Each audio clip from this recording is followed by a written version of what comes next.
नमस्कार, DD news पर आप सभी दर्शकों का स्वागत है। मैं हूं साइमा खान। नजर डाल लेते हैं सबसे पहले हेडलाइंस पर। सिगरेट सहित तंबाकू उत्पादों पर एक्साइज ड्यूटी लगाने से जुड़े संशोधन विधेयक पर लोकसभा में होगी चर्चा।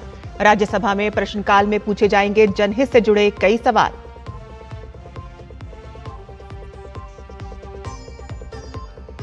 एसआईआर पर आज भी संसद में गतिरोध के आसार, तो वहीं चुनाव आयोग की प्रक्रिया के खिलाफ दायर याचिकाओं पर सुप्रीम कोर्ट में होगी सुनवाई।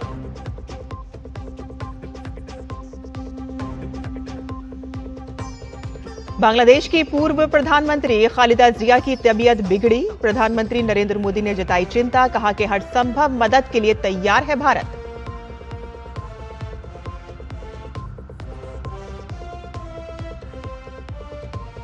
काशी में फिर गूंजेगी तमिल संस्कृति। काशी तमिल संगमम 4.0 की शुरुआत आज से। तमिलनाडु से लगभग 1,500 प्रतिनिधि होंगे शामिल।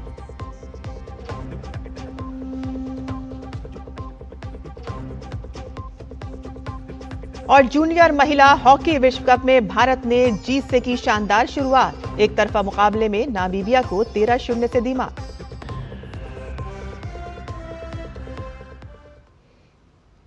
और अब समाचार विस्तार से।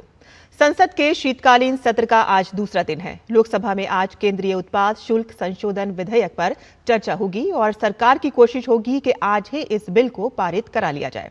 तंबाकू और इससे बने उत्पादों पर उत्पाद शुल्क लगाने से जुड़े इस संशोधन बिल को कल वित्त मंत्री निर्मला सीतारमण ने पेश किया था। यह विधेयक केंद्रीय उत्पाद शुल्क अधिनियम 1944 में संशोधन करने का प्रस्ताव करता है और इस विधेयक का उद्देश्य जीएसटी क्षतिपूर्ति सेस खत्म होने के बाद भी इन उत्पादों पर कर बोझ को बनाए रखना है। और इसके साथ ही लोकसभा में विभिन्न विधायी कार्यों के साथ साथ प्रश्नकाल के दौरान विभिन्न मंत्रालयों से कई अहम प्रश्न पूछे जाएंगे।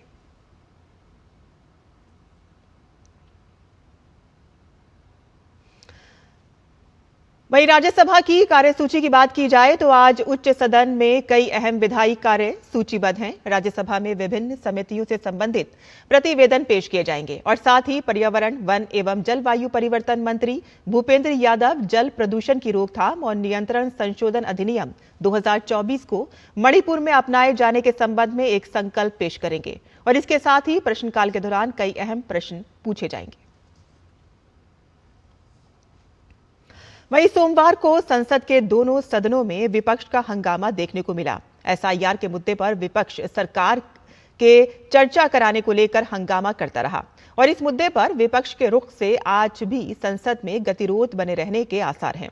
दरअसल विपक्षी दलों की मांग है कि एसआईआर पर चर्चा कराई जाए, जबकि संसदीय कार्य मंत्री किरेन रिजिजू ने राज्यसभा में कल बताया था कि सरकार एसआईआर और चुनावी सुधारों पर चर्चा के लिए तैयार है।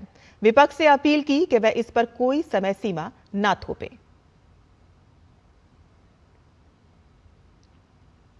सुप्रीम कोर्ट में भी आज एसआईआर से जुड़ी याचिकाओं पर सुनवाई होनी है। सुप्रीम कोर्ट आज केरल और बिहार में एसआईआर से जुड़ी याचिकाओं पर सुनवाई करेगी। केरल में एसआईआर के खिलाफ सीपीआई की याचिका पर सुप्रीम कोर्ट में सुनवाई होगी। दरअसल केरल सरकार ने स्थानीय निकाय चुनाव के कारण एसआईआर को टालने की मांग की है। मामले पर प्रधान न्यायाधीश सूर्यकांत और जस्टिस जॉय माल्या बागची की पीठ सुनवाई कर रही है। तो वहीं बिहार में चुनाव आयोग द्वारा चलाई गई एसआईआर प्रक्रिया के खिलाफ दायर याचिकाओं पर सुप्रीम कोर्ट सुनवाई जारी रखेगा। गौरतलब है कि सुप्रीम कोर्ट में कई याचिकाएं लंबित हैं, जिसमें एसआईआर प्रक्रिया की संवैधानिकता को चुनौती दी गई है।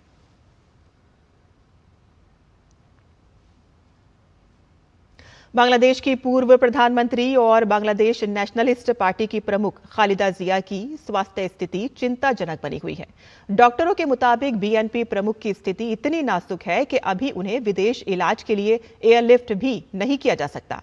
खालिदा जिया पिछले कई दिनों से ढाका के एवर केयर हॉस्पिटल के कोरोनरी केयर यूनिट में भर्ती हैं। हालांकि उनकी सेहत में कोई खास सुधार नहीं हुआ है, क्योंकि वे कई पुरानी बीमारियों से जूझ रही हैं।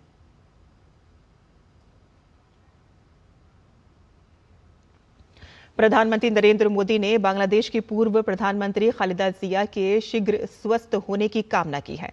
सोशल मीडिया पोस्ट में पीएम मोदी ने लिखा कि बांग्लादेश के सार्वजनिक जीवन में कई वर्षों तक योगदान देने वाली बेगम खालिदा जिया के स्वास्थ्य के बारे में जानकर बहुत चिंता हुई। हम उनके शीघ्र स्वस्थ होने की कामना करते हैं। भारत हर संभव सहायता प्रदान करने के लिए तैयार है।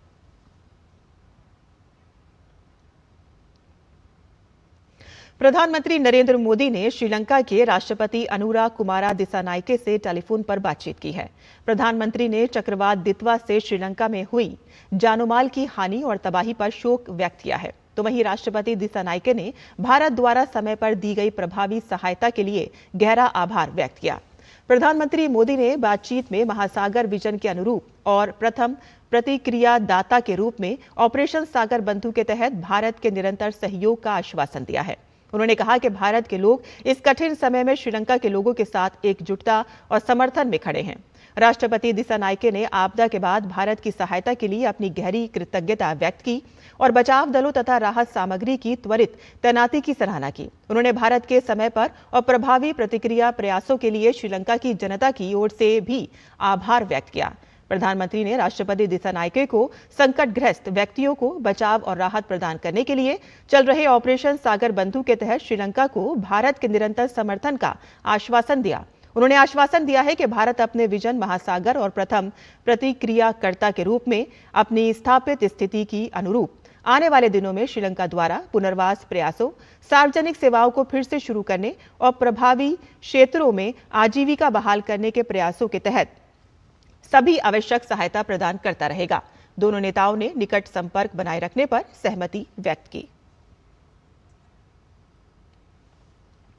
श्रीलंका में चक्रवाती तूफान दितवा से आई विनाशकारी बाढ़ और भूस्खलन में मरने वालों की संख्या 355 तक पहुंच गई है, तो वहीं 366 लोग अभी भी लापता हैं। पिछले हफ्ते आए इस तूफान ने भारी बारिश और तेज हवाओं के साथ देश में एक दशक की सबसे भीषण बाढ़ और भूस्खलन किए, जिससे 5 लाख से अधिक लोग प्रभावित हुए।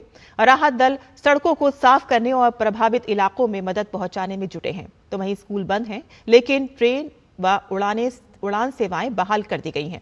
मौसम विभाग के अनुसार तूफान अब कमजोर होकर उत्तर की ओर बढ़ रहा है। तूफान के कारण तमिलनाडु में भी भारी बारिश से 3 लोगों की मौत हुई है। भारत ने ऑपरेशन सागर बंधु के तहत चक्रवात प्रभावित श्रीलंका को मानवीय सहायता प्रदान करने के अपने प्रयास तेज कर दिए हैं। सरकार की ओर से जारी ताजा जानकारी के मुताबिक भारत ने हवाई और समुद्री मार्ग के जरिए 28 नवंबर से 53 टन राहत सामग्री श्रीलंका पहुंचाई है और साथ ही द्वीपीय देश में फंसे हुए 2000 से अधिक भारतीयों को वापस स्वदेश लाया गया है। विदेश मंत्रालय के मुताबिक एनडीआरएफ की टीम श्रीलंका के गंभीर रूप से प्रभावित विभिन्न क्षेत्रों में खोज और बचाव अभियान जारी रखे हुए है। एनडीआरएफ की टीम लगातार बाढ़ प्रभावित परिवारों को सहायता प्रदान कर रही है। संयुक्त अभियानों में 150 से अधिक लोगों को बचाया गया है और सहायता प्रदान की गई है। गौरतलब है कि श्रीलंका में भारी तबाही मचाने वाला चक्रवात दितवा के मद्देनजर भारत ने 28 नवंबर को ऑपरेशन सागर बंधु शुरू किया था, ताकि पड़ोसी देश तत्काल मानवीय सहायता प्रदान की जा सके।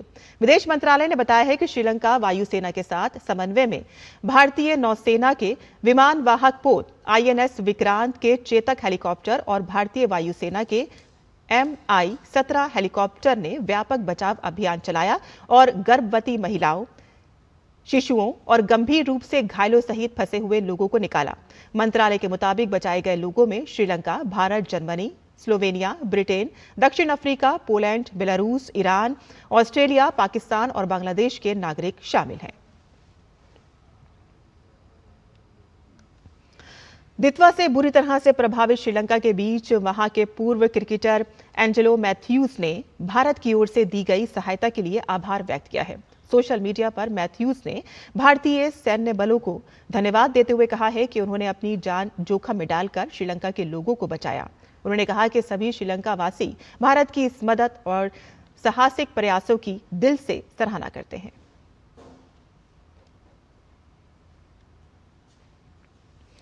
यूएई आज अपना 54वां स्थापना दिवस मना रहा है। केंद्रीय मंत्री पीयूष गोयल ने भारत में स्थित यूएई के दूतावास में स्थापना दिवस की पूर्व संध्या पर आयोजित कार्यक्रम में शिरकत की।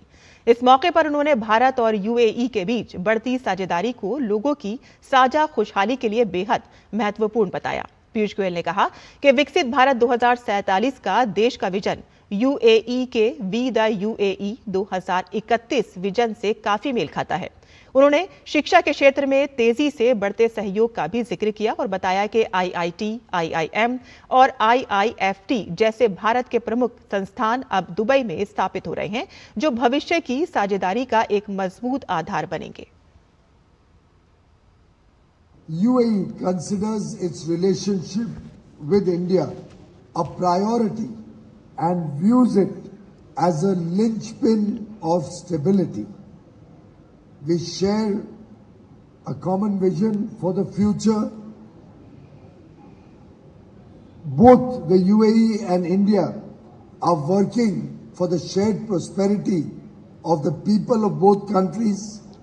Our vision, the Viksit Bharat 2047, resonates very closely with the vision of the UAE, We the UAE 2031. UP के अलीगढ़ जिले में स्वयं सहायता समूह की 52,773 महिलाएं लखपति बन चुकी हैं। शासन की ओर से चलाए जा रहे अभियान के तहत महिलाओं को लघु उद्यमिता प्रमाण पत्र देकर आर्थिक रूप से सशक्त बनाया जा रहा है और इसके तहत जिले में 75,352 महिलाओं को लखपति बनाने का लक्ष्य रखा गया है। शेष महिलाओं तक इसका लाभ पहुंचाने के लिए विभाग सक्रिय रूप से काम कर रहा है। यह योजना महिलाओं की आर्थिक स्थिति सुधारने में महत्वपूर्ण साबित हो रही है। लखपति बनी महिलाओं को मिलने वाला लघु उद्यमिता प्रमाण पत्र उन्हें विभिन्न सरकारी योजनाओं का लाभ लेने में मदद करता है। महिलाओं का कहना है कि NRLM से जुड़कर उनकी आमदनी बढ़ी है, जिससे वे अपने परिवार का खर्च आराम से चला पा रही हैं। लखपति महिला योजना हमारे एक बहुत महत्वाकांक्षी योजना है, जिसमें इस जनपद में 75,352 महिलाओं का लक्ष्य रखा गया था। इनको 3 वर्षों में हमें इनके परिवार की आय को लखपति करना है। हमारी 52,573 महिलाएं लखपति बन चुकी हैं और शेष लखपति बनने की प्रक्रिया में है, जिन्हें हम अगले साल तक अपना लक्ष्य पूरा कर लेंगे। लखपति के अतिरिक्त भी हम लोग अन्य महिलाओं के साथ काम कर रहे हैं कि उनको जो है कोई ना कोई रोजगार से जोड़ करके उनकी आय वर्धन करते रहें। मेरा रोजगार ये धूप स्टिक, धूप कोन, हवन कप और दिया बत्ती का काम है और महिलाएं ये सारा काम तो कर ही रही हैं। बाकी मैंने इन महिलाओं को भी 8 से 10 महिलाओं को काम दिया है। मुझे सौभाग्य प्राप्त हुआ है लखपति दीदी बनने का। तो मेरी सालाना है जो आय है वो 1 लाख से ऊपर है। मैं सरकार का धन्यवाद देना चाहती हूँ। मेरे महीने की आय है 10,000 से 12,000 रुपये महीने, सालाना की 1.25 लाख रुपए महीने हो जाती है। और ये हाथरस अड्डा बिजली घर पर मैं 2 साल से कार्य यहाँ कर रही हूँ और जैसे मैं सहमत हूँ और मुझे अच्छा भी लगता है। और यहाँ हम रुकते हैं छोटे से ब्रेक के लिए। हम जल्द हाजिर होंगे। आप देखते रहिए डीडी न्यूज। ओ हरी भैया, अरे वाह, खेतों में कौन सी फसल लगाए हो? 12 महीने कमा कर दे ऐसी फसल। क्या? मैंने नया व्यवसाय शुरू किया है। उसके लिए पैसे? इसमें किसी निवेश की जरूरत ही नहीं। अच्छा मुखिया जी। अरे मुखिया जी नमस्ते। अरे हरी, कब आ रहे हो? आप बस चलिए, मैं पहुंचता हूं। अब मैं LIC एजेंट हूं। LIC एजेंट बनो, अब बड़ा सोचो। हमारी वेबसाइट पर जाएं या अपनी नजदीकी LIC शाखा से संपर्क करें। कम समय में ज्यादा मुनाफा, बस 1 क्लिक में। कमाल है। अनजान लिंक्स पर क्लिक मत कीजिए। RBI कहता है जानकार बनिए, सतर्क रहिए। ब्रेक के बाद आपका फिर से स्वागत है और अब बात करते हैं आज से शुरू हो रहे काशी तमिल संगमम के 4थे संस्करण की।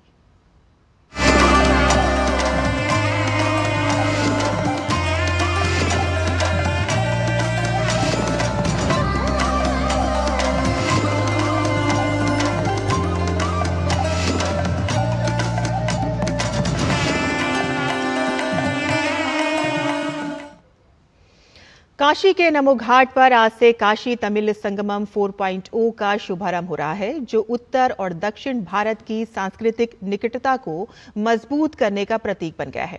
और इस बार आयोजन की थीम तमिल कर कलाम यानी कि तमिल सीखे रखी गई है, जो भाषा और परंपरा के आदान प्रदान को नया आयाम देती है।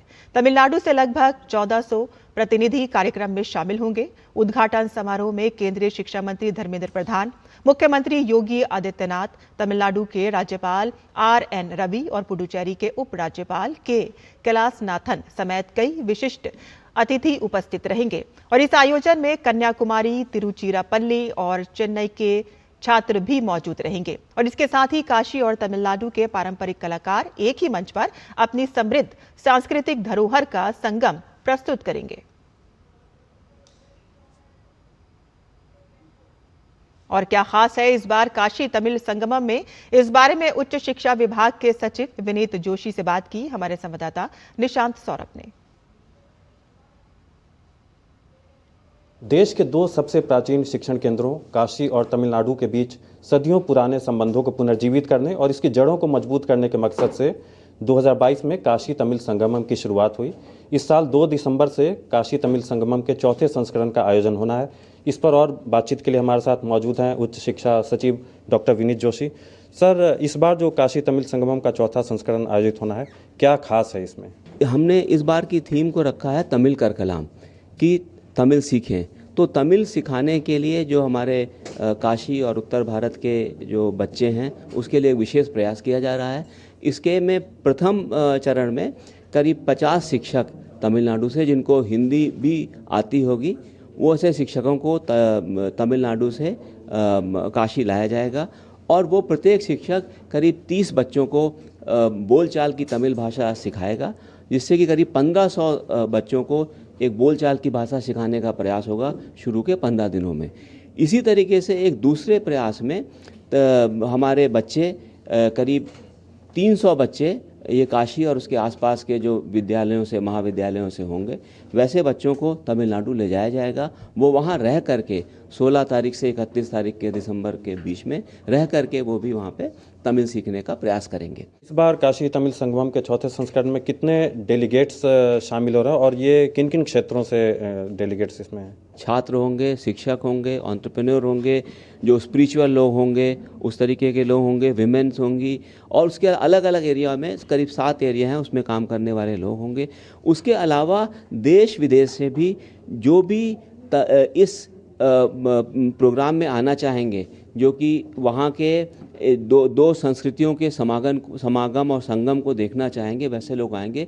हमारी अपेक्षा है कि करीब 10,000 के आसपास लोग वहाँ पे बाहर से आने की। इस बार डेलीगेट्स वाराणसी के अलावा और कहाँ जाएंगे और ये जो पूरा कार्यक्रम है वो कितने दिनों तक चलेगा? पहला ग्रुप या जो प्रत्येक ग्रुप आएगा वो पहले काशी पहुँच करके वो काशी के विभिन्न जगहों को देखेगा, जहाँ पे नमो घाट और काशी विश्वनाथ मंदिर मुख्य हैं। उसके अलावा उनका अगले दिन एक टेक्निकल सेशन होगा BHU में। BHU में रहने के बाद में अगले दिन वो लोग प्रयागराज जाएंगे और प्रयागराज के जो मुख्य जो धरोहर है, संगम है और हनुमान जी का मंदिर है, उसके अलावा और जो वहाँ देखने योग्य स्थान है वहाँ जा कर के वो फिर उस दिन अयोध्या भी जाएंगे। अयोध्या में श्री राम मंदिर को देखेंगे, जो अभी ध्वजारोहण रहा है। जो लोग नहीं जा सके हैं वो भी उस ध्वजा को देख करके उससे एक मैसेज ले सकेंगे। और उसके बाद अयोध्या से उन लोग वापस काशी आ जाएंगे।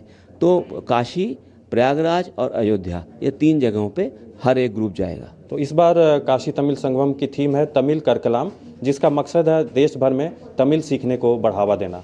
कैमरा पर्सन सनी कालरा के साथ Nishant Saurabh, DD news, Delhi.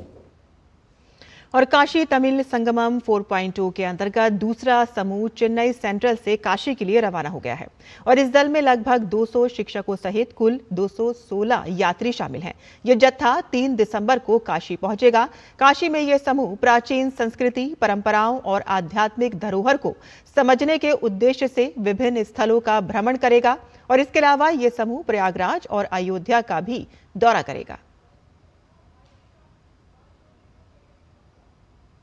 Government of India arranged different kinds of peoples, that means students, teachers, writers, professors, publics and all other people selected and arrange all necessary arrangement to the peoples and with free of cost to travel the people from Tamil Nadu to and Kashi. And suppose a person separately they sent to Kashi, he spent 1 lakh, but the government of India sponsored the 1 lakh to all the people it is not a beneficiary one. The tradition between Kashi and Tamil Nadu is to explore this. वहीं काशी तमिल संगमम 4.0 के लिए बनारस पहुंचे प्रतिभागियों से DD news संवाददाता मनीष बाजपेयी ने बात की। बहुत ही खुशी का मौका, बहुत ही उल्लास का मौका, क्योंकि यहाँ पर सब लोग आए हुए हैं और ये पहला जत्था यहाँ पर आया हुआ काशी तमिल संगमम के चतुर्थ संस्करण में, और अलग अलग बसों में यहाँ पर लोग हैं। हम बात करने की कोशिश कर रहे हैं, इनके हृदय के उद्गार क्या है। यहाँ का यात्रा बहुत अच्छा लगा, बहुत पसंद आया, सबको पसंद है इधर आने, यहाँ का दर्शन करने के लिए मैं आया हूँ इधर। कैसा रहा आपका वेलकम यहाँ पर? जबरदस्त है सर, ऐसा वेलकम तमिलनाडु में नहीं है। ऐसा वेलकम है कि बहुत खुश हो गए इधर, ऐसा कभी देखे नहीं, सब खुश है। We feel very blessed and grateful for having this opportunity, and this is our first time trip to Kashi, and this is very new experience for us, and the hospitality, everything was really good. I am very luckiest person for selecting this Kashi Tamil Sangalam people. Very grateful, best feeling. First of all, I'm thanking for government to take this very holiest opportunity to the youngsters and to develop the spiritual and point of view, and all from day one they care us a lot, and they feel like a home, and they made us a new family. Actually, I was so happy about this journey, and I feel very blessed for being a part of this Kashi, and I was so happy about I was selected in this, and it was a most memorable and wonderful experience in my whole life. पर उत्तर और दक्षिण का मिलन हो रहा है, निश्चित तौर पर ये बहुत ही अच्छा मौका है, और तमाम शुभकामनाएं इन तमाम लोगों को कि ये जो मन में इच्छा करके आए हैं वो यहाँ पर दर्शन करें और यहाँ पर पूरे जो उत्तर भारत की संस्कृति को देखें, समझें, और इस संस्कृति को वहाँ दक्षिण में ले जाकर ये कहें कि वाकई कोई बात थी उत्तर में भी, कि वहाँ पर सब कुछ एक तरीके से बहुत इन्हें यहाँ पर अच्छा लगा। कैमरामैन नवीन कुमार के साथ मनीष बाजपेयी, डीडी न्यूज, वाराणसी।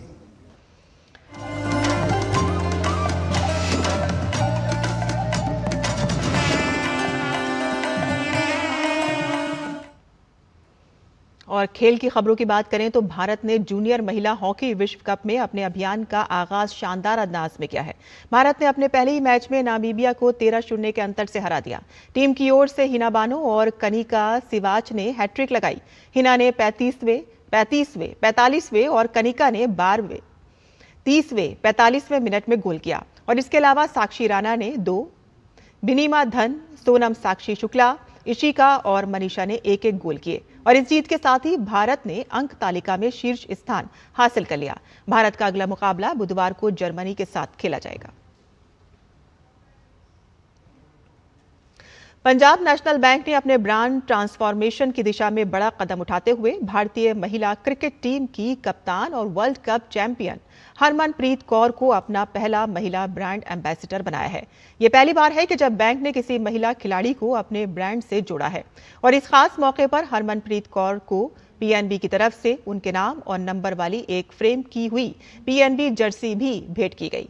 पहली महिला ब्रांड एम्बेसडर बनते ही हरमनप्रीत कौर ने पीएनबी के 4 नए प्रोडक्ट्स रुपे मेटल कार्ड, लग्जूरा के अलावा पीएनबी 1 2.0, डीजी सूर्यघर और IIBX पोर्टल पर पीएनबी की ऑन बोर्डिंग को लॉन्च किया। और इस मौके पर बैंक के शीर्ष अधिकारी, कर्मचारी, वित्त मंत्रालय की सचिव और युवा खिलाड़ी मौजूद रहे। पीएनबी ब्रांड एम्बेसडर बनने पर कप्तान हरमनप्रीत कौर ने कहा है कि पीएनबी का ब्रांड एम्बेसडर बनना सम्मान की बात है। आज मुझे यहाँ पर खड़ा देखकर many girls are going to be inspired because जैसे कि this is first women cricketer who is going to be brand ambassador of PNB, and I think in future many more girls will come and be brand ambassador of many big companies and many big banks, I would say. And I think I just want to thank a lot because this is going to be game changing moment for many girls, because cricket में हम जो कर सकते थे हमने वो करके दिखाया, but now the support we want from Indian public, Indian fans, that is going to be very game changing moment for all the girls who are sitting there. They are going to get lot of moments back home आज मुझे यहाँ पर देखकर, and they are going to dream big. और इसी के साथ ही हमारा ये समाचार यहीं खत्म होता है। आगे आप देख सकते हैं नया सवेरा। मुझे अनुमति दें, नमस्कार।